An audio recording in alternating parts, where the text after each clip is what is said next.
This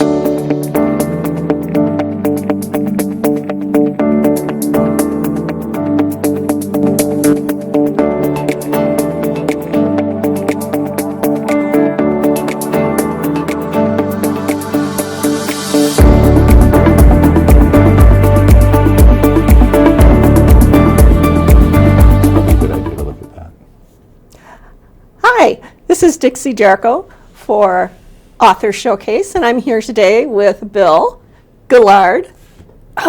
Say it again. Gillard. We've been working on that. I know. I'm sorry. I just call you Bill, and in my mind, you're Bill forever. I know. And the French part, when I'm playing hockey, it could be Gillard, of course. Gillard. With the puck on my stick, Oh, yeah. Channeling Guy Lafleur. But, you play hockey. Oh, sure. Yeah. Oh, okay. Yeah. Everybody does, right? No. I came up playing hockey, and I the best part of hockey for me was coaching my daughter as she was growing up. When she was 7, 8, 9, 10. The real prime years back when she thought I had some good things to. She's still got all her share. Teeth? She does. She does. Yes. Love those mouth guards. Yeah. Well, today we're actually here to talk about being an author. So, Bill, tell us about yourself for those of you who don't know him. Good. So I've been a teacher of English writing, creative writing, I don't know, since the 90s. I won't go deeper than that, but it's a long time. I kind of came to it as a songwriter coming up, playing loud guitars and things, and writing a lot of songs and music. And I've always been interested in words and, listening to music. Initially, primarily, maybe, only sometimes for the words.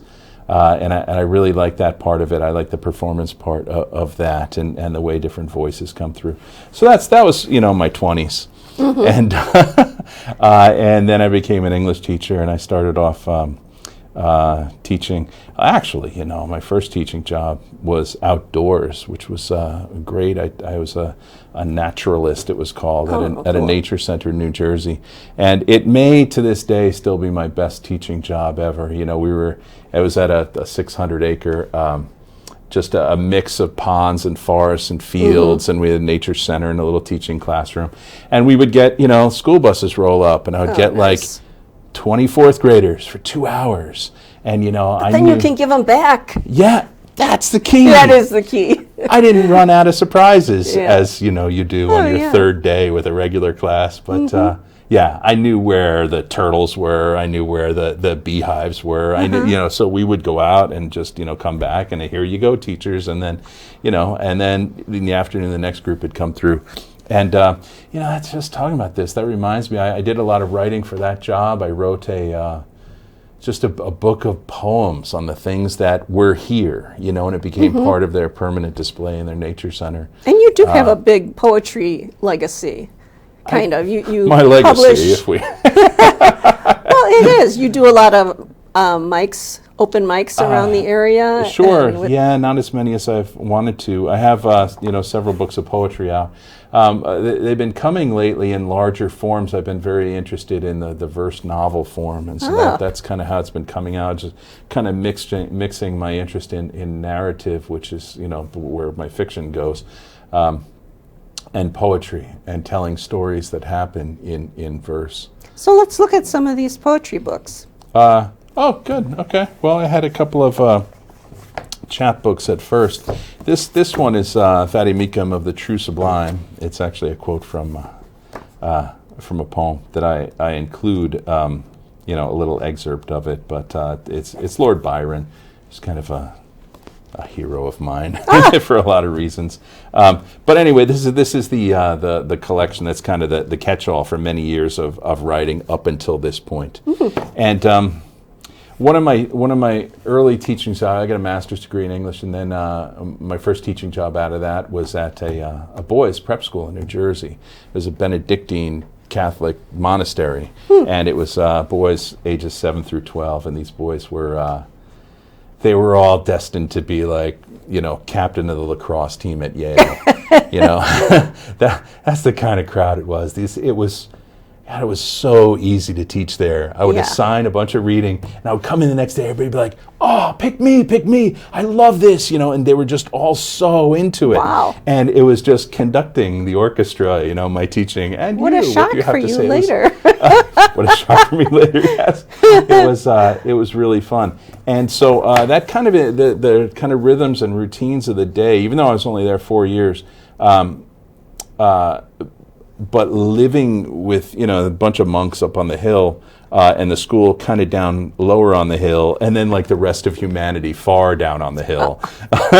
Sounds beautiful. As it was designed. Yeah, beautiful in a lot of ways. Idealized in a lot of ways. I mean, these were, wealthy kids from wealthy families and destined to be hedge fund managers and stuff like that. Cool. But I tried to grab them for a while with some literature and some stories, and built some good relationships. I still correspond with several of the guys who are now in their 30s, unbelievably. But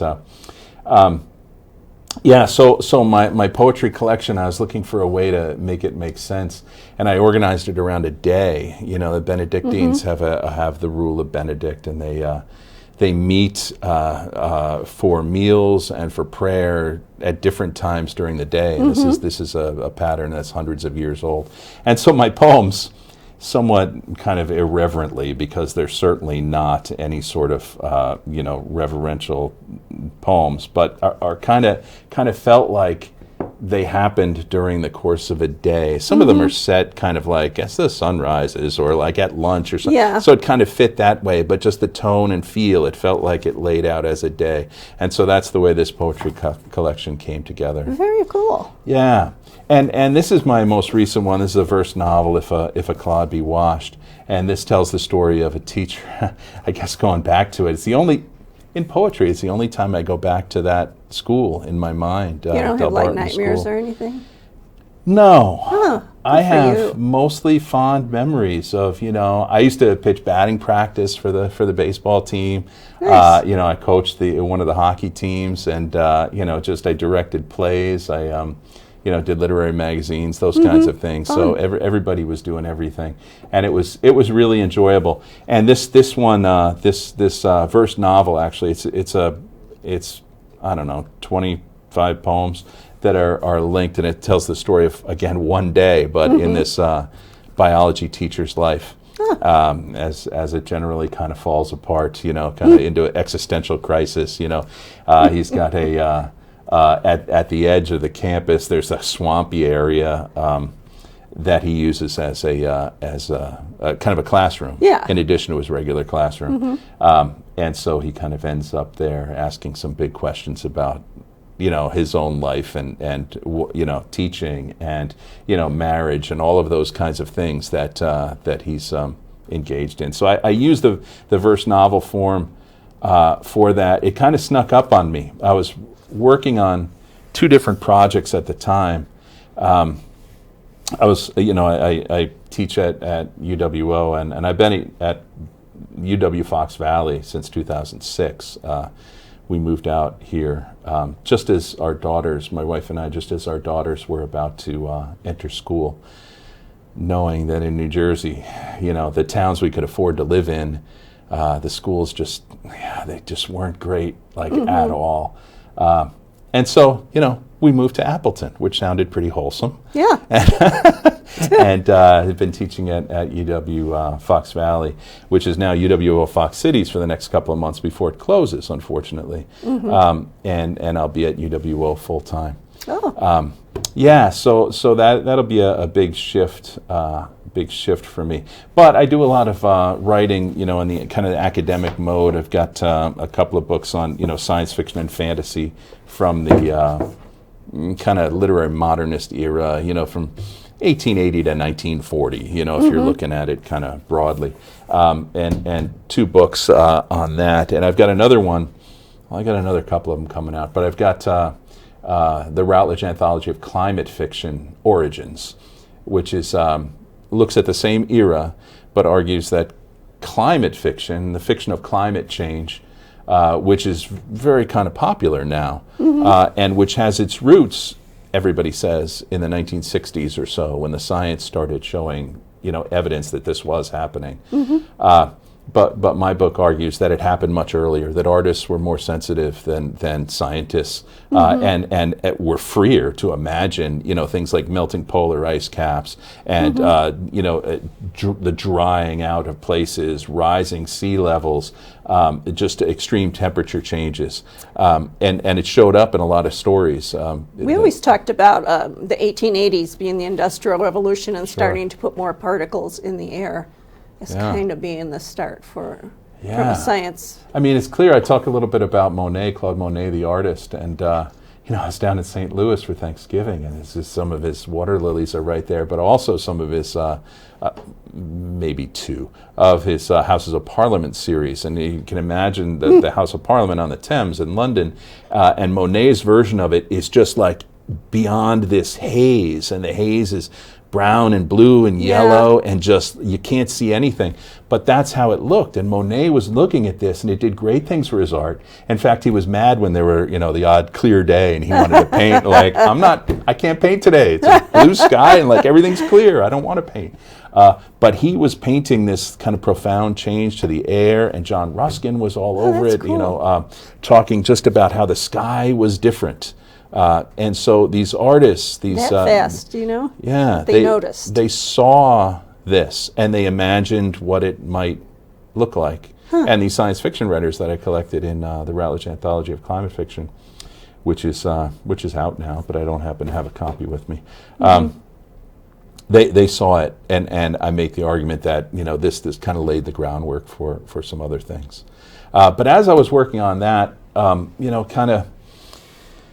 it's a particular kind of part of your brain that teaches in the classroom and that works on these academic things, and it's different from writing short stories, novels, poetry. It's a different kind of segment of your brain, and maybe you've had the experience. Just being at work takes up the bandwidth that you wanted to use. And then you're just tired at the end of the day or whatever it is, and so. I had the plan to, and it's been working this fall, to a large degree, to try to find a way to use that same, to be productive, even while I'm teaching full time. Sure. And so I have a couple of academic projects going, and I was doing that a year ago, trying to be productive, and it was hard teaching, but I kept, I would try to write something about climate fiction or, another project is about Robert Bloch, the author of Psycho, Wisconsin writer.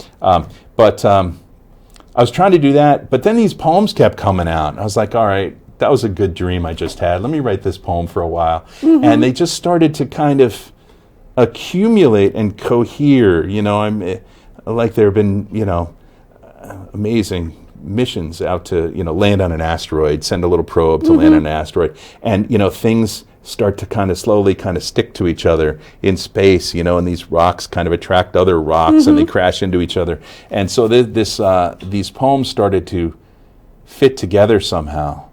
And then I began to see the narrative, and I began to see actually a character from here became kind of the main character of this. He's in one poem here, and he's taking a bath.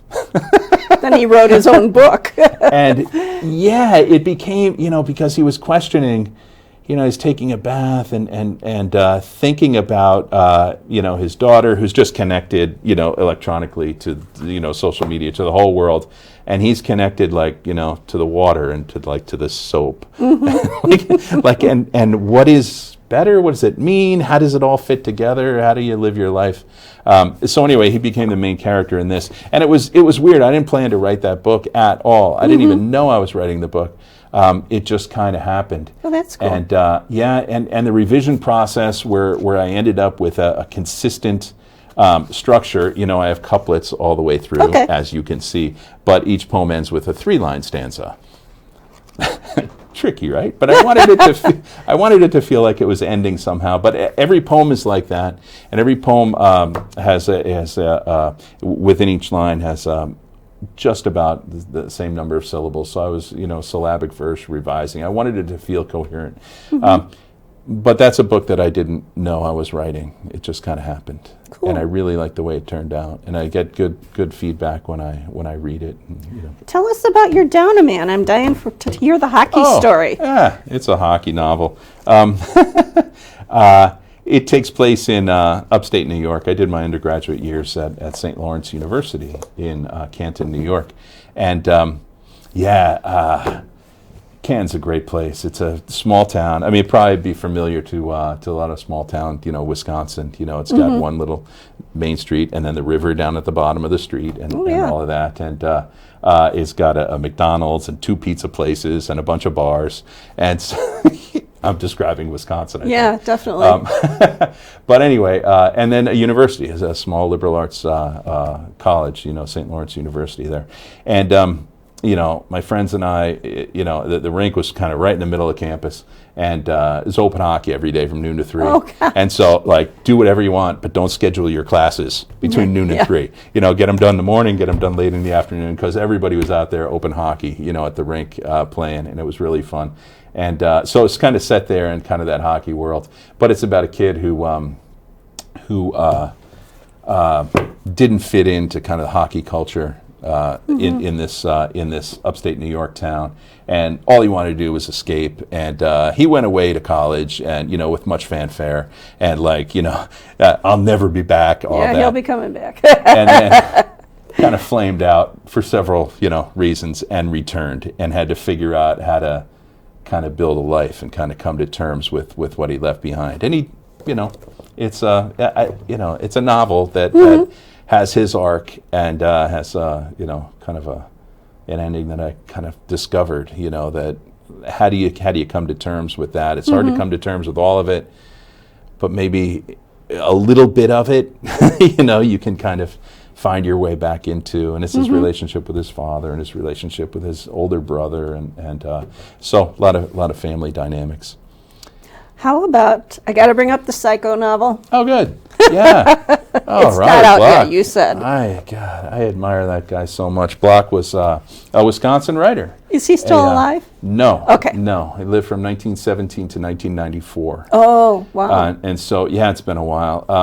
He was born in suburban Chicago, but just as the Depression was kind of about to start, his mom was a social worker, and she was able to get a good job in Milwaukee. Wow.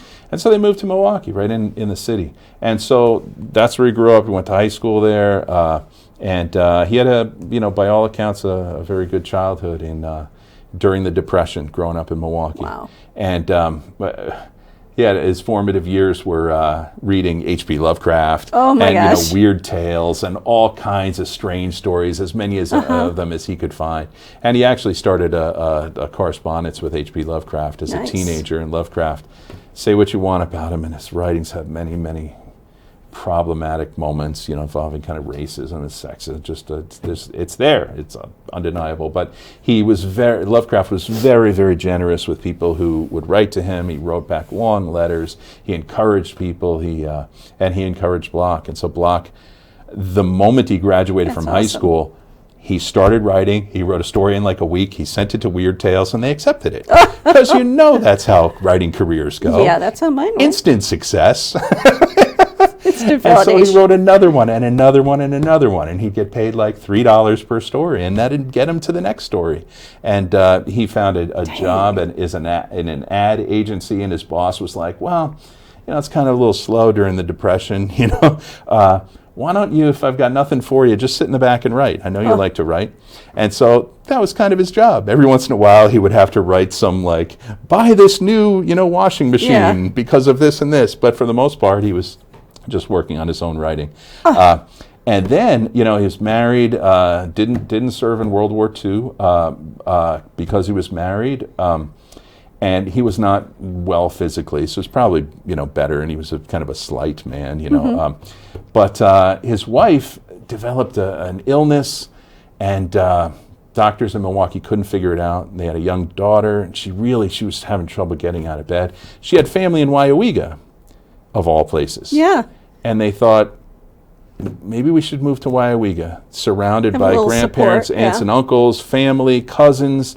At least our daughter will have family and people we can trust and just say, just go. And if you sleep over, fine. They wanted a place where they, where Bloch's wife Marion could be kind of supported, and where Bloch could have, time opened up to keep writing. And so living in Waiawega in the late 50s, when news of some terrible things in Plainfield started coming out, and this guy Ed Gein, and Bloch didn't know many of the details, but Bloch, the creative mind, he started thinking, this is a small town, Plainfield, a lot like Waiawega. Yeah. I know the people in Waiawega. They put a premium on being respectable and upstanding and responsible and polite and all that. And we've got a serial killer who was just like one of the people living there. That they've been taking care of as a community. Eddie Gein, just everybody knew him. Hey, Eddie, how you doing? They thought he was a little weird, but everybody's a little weird. He's just one of the people in the town. And so Bloch started thinking about, well, how could this happen? Has to be part of the community, but kind of maybe outside of the community somehow, has to come into regular contact with strangers, which is it's a bit of a trick in a small town. Mm-hmm. How do you do that? And he thought, and right at the end of Ann Street in Waiawega is the lake in Waiawega, and across the way was the Lakeshore Motel with a sign. That the sign is still there. You can see it right from Route 10. Creepy. So, the legend has it, like, I'll put him in as a motel owner. There's one of these roadside motels. Yeah, he's part of the town, but he's separate, works on his own. Regular contact with strangers could cause a lot of mischief. But what kind of person would do this? And Bloch said, it's got to be mommy issues. It's gotta be. And so he just went and he wrote. Mother. Yeah, and so in 6 weeks he wrote the novel Psycho. Holy cow! And got it published, and some decent reviews here and there. But he was already on to the next 3 projects later. He was very, very prolific, and his agent at the time, his longtime agent, said, "Hey, Bob, Hollywood wants your novel." It's a production company I've never heard of, Shamley Productions.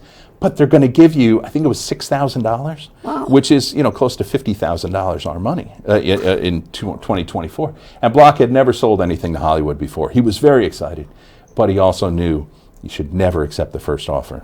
So he said, "Nope, we're not accepting it." And Shamley came back with an offer for $9,500, which is close to $100,000 in our money. So Bloch laughed all the way to the bank. With the money, he signed the contract, signed away everything about Psycho, the characters, sequel rights, movie rights, all of that. The Psycho's still going. Bloch got his $9,500, and the film went on to make, in the first year, something like $50 million at the box office. It was the biggest hit of 1960. It was huge lines stretching around the block. I know, I didn't take a shower for weeks after that. I had to take baths because it scared me that badly. Yes, and Bloch's response, Bloch was one of the funniest guys ever, and he'd be like, "You should thank me that I didn't write that scene on the toilet." This is true, very true.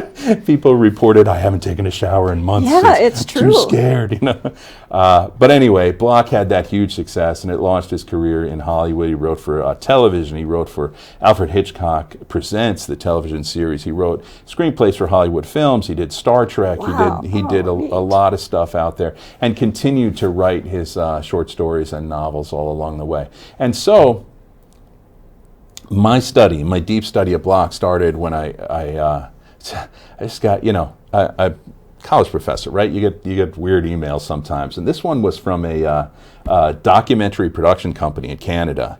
They're like, "We're looking for a Wisconsin voice to. We're making a documentary on Ed Gein and its effect, kind of on culture." And so I didn't know a lot about Ed Gein. I didn't tell them I wasn't exactly from Wisconsin. Close enough. Yeah, but I taught at university. I'm a university professor in Wisconsin, so fine, close enough. So I had a couple of months to prepare. I'm on this documentary, which is on, you can get it on MGM Plus, Amazon Prime. It's out there. It's called Psycho, The Lost Tapes of Ed Gein. And it's a 4-part series. And I'm mostly on the 3rd part, but, cool. I'm one of those academic talking heads. And so it was just such a fun time. We did my part. They were for a week at this old bed and breakfast in Milwaukee. that looked, super haunted and scary. And it was just me and the director just talking, and all the cameras and lights were pointing at me, and I had a hair guy, and I had a sound guy, and I had an everything guy just for those few hours. It felt really good. But anyway, we talked, and they edited those 4 hours down to whatever, the 10 minutes, in pieces that I ended up with, or more than that on the documentary. So it was really fun, and then I ended up with all these kind of notes and a growing kind of affection for this really good guy, Wisconsin guy, took care of his family, went on to great things. He wrote some of my favorite Star Trek episodes, What Are Little Girls Made Of, and Wolf in the Fold, and Cat's Paw from the original series. Yes, Robert Bloch, why a Riga guy, who would have thought? But anyway, I wrote a book. It's it's in peer review now with an academic press. I'm hoping it's out sometime in 2025. But now, when you say academic press, is it something that the average reader could enjoy, or is it going to be like way above? No, it's not. It's not real theory driven. It's a literary biography. And so what I did was I moved it kind of chronologically through his life, and I included details of his life, including Mrs. Bloch's life. Robert Bloch. Yeah. Okay. Yeah. I moved through his life chronologically by showing, stories that he wrote during that time, and including biographical details. But here are the stories that he wrote. Here's the novel that he wrote, and then Psycho exploded, and I spent a lot of time because I love research, because all the Robert Bloch papers are at University of Wyoming in Laramie. Oh my gosh! The American Heritage Center, which is a fantastic place, full of archives. They've got they get them? They've got Stan Lee's stuff. Oh. They've got everybody. Gene Kuhn, who worked on Star Trek, all of their papers and books and letters and all of that. They got all of this because 30 years ago, the person in charge of the archive really loved this stuff, Star Trek stuff, and science fiction, popular culture, Stan Lee, comic book stuff, and was very persistent. Wrote to Stan Lee, went to visit Stan Lee, said, hey, I've got shelves and shelves here. Give me all of your stuff. That's amazing. And it's turning into, continually into this fantastic resource for 20th century American pop culture. That's Did you go out there and? Yes, I drove out there, across South Dakota, and through the night, and it was May, so it was snowing, sideways, 50-mile-an-hour winds. Yeah, we used to live in Montana. It's just like edge of nowhere. Yeah, 5 days out there just in the library. It couldn't be better. It was so fun. And just, request they have a robust finding guy, and just working with the archivist, and he said, I've got something really cool. I'll be right back. He just bring this box of all the stuff that was on Bloch's desk, all of these things, and it's just really, really fun to do that level of research. And so it's a university press that has a kind of a popular culture kind of approach, and I hope it's accessible. It's got it's got a lot of pictures from the archive that I found that are some from movie publicity, others just from the Bloch's private collection, things like that. So where can people find these things? Do you have a website? Do you have BillGillard.com. That book on Robert Bloch, as I said, I hope it's out in 2025. Yeah, the peer review process is one of the several steps, in academic writing. That's when the press has accepted the manuscript, kind of provisionally. Yeah. But then they give it to 3, 4, 5, 6 people, experts in the field. It's the first book of its kind on Bloch. I mean, they're going to have to find experts in, kind of 20th century horror or whatever, and they'll read it and they'll say either yes, this is great, or, it needs these tweaks, or it's terrible. Right? Like any editor. Right. And then the press has to decide what to do with it. But I'm pretty optimistic about it, that it'll find a home. I've got, got plans for it. And I'm excited. I've already been getting out. I spent some time in, I actually, spoke at the Wyoming International Film Festival recently. They did their Psycho Fest, where they screened Psycho, and so I did an introduction to it, and then I did the Q&A afterward, and I spoke in Wapaka on this. I've got a couple of conferences coming up, the International Popular Cultural Association and the International Association for the Fantastic and the Arts, and so I, just get out there, and it's a really fun way to start conversations with people. Definitely. Yeah. So what's next for you? I'm working right now on a project under contract again with Routledge, which is a big academic press in the United Kingdom that focuses mostly on humanities and social sciences. There are many anthologies of kind of world science fiction, right? But these days, it's some really cool stuff that bring voices from, just spin the globe. There are people writing science fiction. There are also anthologies of very early science fiction that include, H.G. Wells and the usual suspects from the early days of science fiction. There's no, if you can believe it, global anthology of global science fiction from those early years. It just doesn't exist. And I wanted one for my class, the science fiction class I taught. I was like, how can there not be one? And so the next thought is, I've got to do it. Yeah. And so that'd be a lot of fun. I put together a provisional table of contents. I got contract from Routledge, and so what I've been doing is one of the early steps is corresponding with people all over the world. Just finding academics, people who teach, a science fiction class in Egypt and in South Korea, and I got a couple of friends in India now, just like in Switzerland, just saying like, okay, here's the book I'm doing. What would you be disappointed not to see? Oh, that's a good question. From your kind of language, culture, tradition, or just kind of in general. And, I'm not interested in, Americans and Brits kind of dominate a lot of these early anthologies.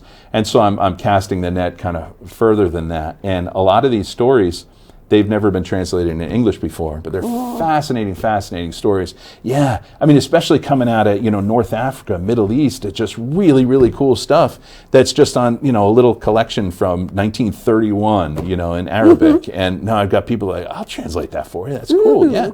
And it's funny, one of the first early steps for me, this AI is my fun.